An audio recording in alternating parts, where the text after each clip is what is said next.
Hey there, everyone. Welcome back to Utility Sports. And yesterday, there was a massive, impactful trade in the NFL. Of course, I'm talking about star wide receiver Davante Adams. He was traded from the Green Bay Packers to the Las Vegas Raiders in what was a pretty well-requited deal for both sides. Looking at Las Vegas, they got the wide receiver one that they've been craving. They've been waiting for a number one receiver like Davante Adams, and Derek Carr gets his old college teammate back into the fold there in Vegas. And then Green Bay got actually really good value here. I understand a lot of Packers fans are extremely sad about seeing Adams go. One of the best receivers in Packers history, one of the best NFL wide receivers as we currently speak. So it's definitely tough giving up a player like him.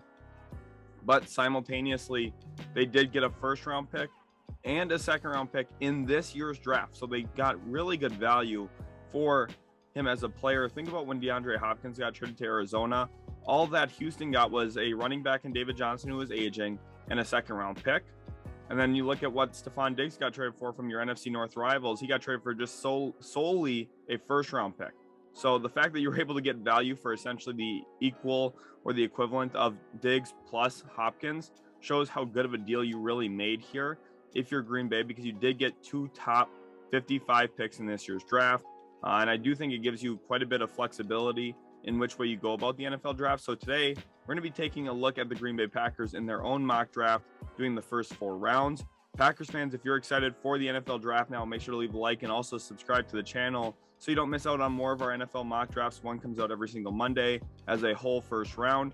And then we also do some of these team mocks like this as well throughout the year. So here, I think today's a great day to focus on the Green Bay Packers. Again, if you're new, hit that subscribe button and let's get into it here. We see Aiden Hutchinson starts us off. So for me with Green Bay, there's a few different things I'm looking for. Of course, release Darius Smith. So I think an edge could fit into the fold now. Rashawn Gary may be ready to take a step up. I don't think it's the most pressing need, but if there's a good one here available for me, I'm definitely going to consider it. I also think that, looking into the cornerback room, finding a really solid number 2 next to Jair Alexander could make some sense. Offensive tackle definitely makes some sense. They released Billy Turner. David Bakhtiari's aging and, off an ACL injury. Came back this past year, but, for long term, I think a tackle does make sense. But wide receiver, I think, is the obvious one. And, oh, my goodness, he couldn't get any more lucky. With Garrett Wilson falling to us here, 22nd overall, the pick that comes from Vegas. We're going to make this just like the Vikings situation where they turn Stephon Diggs into Justin Jefferson. We're going to turn Davante Adams into Garrett Wilson plus a second-round pick, and I do think this is a pretty good outcome. The Ohio State wide receiver can run the full route tree. He's really good at contested catch situations, and he's someone you can rely on. If you are Aaron Rodgers and you want a number 1 wide receiver, we were lucky enough to get one here, 22nd overall. This is a phenomenal pickup. I also would have considered Treylon Burks, who I really like. Kind of fits the A.J. Brown mold, but I think Garrett Wilson probably widely regarded as the number 1 wide receiver in the class. And we see actually took him, and then there's a run on wide receivers that goes thereafter in Drake London, Treylon Burks, and Chris Olave. So now here we are 28th overall, and we get to kind of take our time and make a good rational decision about what we want to do here.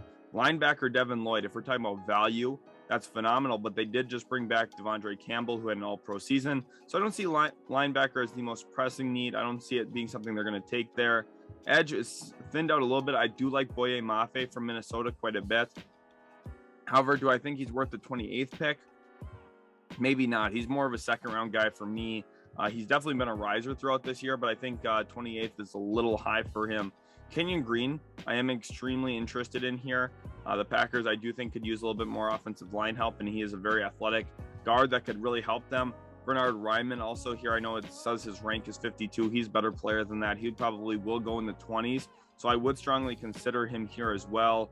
Tight end spot, you did lose Robert Tonyan more than likely this offseason, so Trey McBride, someone I'm definitely going to come back to in round 2. Let's look back at the wide receiver spot. Jahan Dotson, Christian Watson, Sky Moore. Watson and Moore, too, specifically have really risen up boards as of late. I think those are guys I would consider again in the second round. Probably wouldn't look at them as first round talents. Jahan Dotson is a first round talent, but the fact that we just took a wide receiver in round 1, I would be shocked if Brian Gutekunst took 2 in round 1. So I'm not going to rely on that here. I don't think that's going to be how this plays out. So I do think I'm just going to go back into the interior offensive line and just kind of, tighten up this team, tighten up this product we got in the field. Go with Kenyon Green. When Packers are at their best, they've got really good offensive line play. I know typically they can find guys in rounds 2 through 4 and get a lot of production out of them. But when you have someone as good as Kenyon Green sitting here 28th overall, I just think it makes sense to actually go ahead and take him, especially with where they're currently at. They have, that flexibility where they can get away with bringing a really good player like him. So for me, I think that makes all the sense in the world. And then actually, interestingly enough here, I'm looking at DeMarvin Leal here, who's a perfect 3-4 D end. I think one of the better interior defensive linemen available in this year's draft. The fact that he's still here at 53 is extremely motivating to me. We also do have another pick coming up at 59. So I think DeMarvin Leal here just has to be the selection. He's too good of a prospect, can win with power, can win with speed, really good in the run game as well. I think this is a perfect fit for Green Bay. You're looking at, if you're going to play Rashawn Gary out at the outside linebacker spot, having a really strong, dependable D end with him to help him early in his career would be a really nice pairing. So for me, I feel really good about what we've been able to address so far for Green Bay. You put him next to Kenny Clark, and this defensive line is just insanely talented. Now here we are 59th overall. So we kind of addressed that edge position a bit. Maybe we could look back at it again here. But again, I don't know if there's anyone I love. Drake Jackson's pretty good, but I don't think I would take him this high quite yet. So let's go back to the wide receiver spot. So the wideouts have gone off the board, unfortunately, but that's okay. There's still some options in round 3 and 4.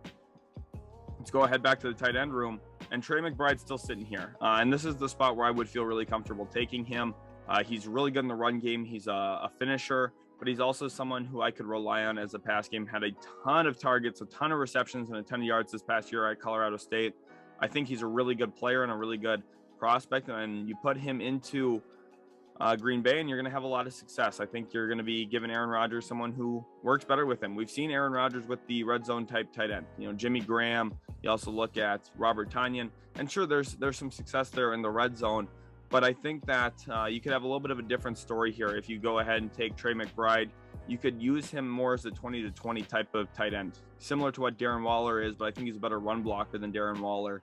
Probably not quite the vertical threat, not quite the receiving tight end, but definitely much better in the run game. So he's going to help not only Aaron Rodgers, but also Aaron Jones. Now at this spot here, we're sitting, and you got the tight end spot. We've already addressed that. Let's go back to all and see who's really on the board here. So we got Darren Beavers, Leo Chenal out of Wisconsin. That would be a feel-good story. I know Badgers fans would be really happy to see him sticking with the Green Bay Packers. Let's keep going down the list though a little bit. There's some other good options out here at this point. James Cook, running back out of Georgia. He's kind of a do-it-all guy. Doesn't really make sense for Green Bay though, because they do have A.J. Dillon and Aaron Jones. They don't quite need to take that. Cornerback's a spot we could look, and I actually really like Martin Emerson here out of Mississippi State. Someone who I could really see being around 2 or 3 corner, honestly. So to get him in the back end of round 3, I do think makes a lot of sense, especially when you're considering what that team is. I think, another cornerback is a need. So to have addressed that here, I do feel really good about it. Let's go back and look at the picks so far. Garrett Wilson, Kenyon Green in round 1. I do think that's really good.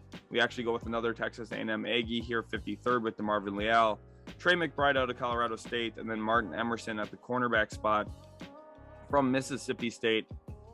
I feel really good about this. I know Wisconsin fans, you're going to know Garrett Wilson really well. He's a very nice player. So I think the fact that he's the headliner in this draft, getting him 22nd overall is extremely valuable. Now we're actually at a spot here where, the pick I think is just too obvious. We see Myjai Sanders here at the top. I thought he could maybe have been a round 1 pick earlier in the season. Didn't finish the season as well as I would have liked him to, but definitely a player that can be impactful, and he fits the Green Bay Packers system, brings in a situational pass rusher behind Rashawn Gary and also Preston Smith. So you're getting a little bit more speed and athleticism on the field for when you're rotating pass rushers, which is extremely valuable. And then now we're at this point here, the draft pick 140, where this is the last pick for the mock draft. With what we've addressed so far, we've got an edge, interior defensive line, corner, tight end, interior offensive line, wide receiver. I do think I want to take a development tackle here. So for me, it's about trying to find one that makes sense. Kellen Dyche is definitely one that I would consider here out of Arizona State. He's put together some pretty good tape. So for me, I would trust him in pass protection. I also think he's got a little bit of upside in the run game. So for me, Kellen Dyche, a really good pickup out of Arizona State. The Sun Devils don't typically produce a ton of NFL talent, but when they do, I think Kellen Dyche is a perfect example of what they could really bring into the NFL. at the offensive tackle spot. Hopefully you guys have enjoyed today's mock draft. Again, this is focused on the Green Bay Packers after the Davante Adams trade. Huge news in the NFL yesterday that I was actually live for when the news broke. If you go into my live stream yesterday, it'll be the one titled about Deshaun Watson. You could go to the hour mark and watch my live reaction to it. I believe it's right at 1 hour that basically the news broke. So anywhere around there, you might have to look around a little bit in there, but roughly right around that 1 hour mark. Hopefully you guys did enjoy today's video. If you did, leave a like, subscribe if you're new, and we'll catch you in the very next Utility Sports video.